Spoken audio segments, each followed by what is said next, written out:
the ad. Well, if you're talking about dealing from the bottom of the deck, you know, we've seen the Romney campaign choose specific sound bites and take them out of context. That you didn't build that moment that with the president was probably the most pronounced example thus far. But in the last 24 hours, Romney has seized on this aside the president made regarding voting and saying voting is the best revenge. This is Mitt Romney on the campaign trail today, bringing that back up. In his closing argument, President Obama asked his supporters to vote for revenge.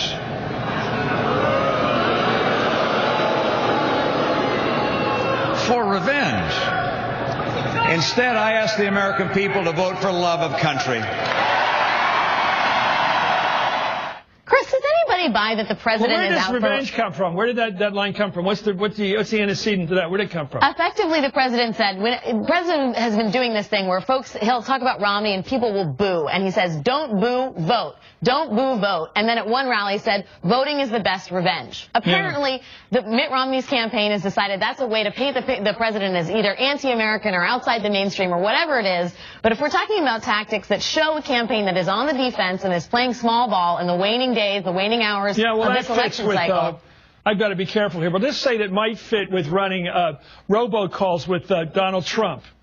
You're having Sununu as your chief surrogate. There's been a bad side to the Romney campaign. He can go out there and talk sweetly about bipartisanship. But behind the curtains, when no one's looking, of course, he's Donald Trump's best friend. He's putting people out there like Sununu out there to talk the dirty talk, the ethnic stuff. It's relentless. They haven't once pushed back from it. It's always been the undercutting of this campaign, that ethnic talk. This talk about revenge is of a piece with that. Scare people. Say these people are out to get even with you. It's you know what it is. It's a shame that we grew up with it. We thought we got past it. It's there. It's a shame that is part of the closing argument that Romney is making in the last few hours of this campaign. Chris Matthews will have.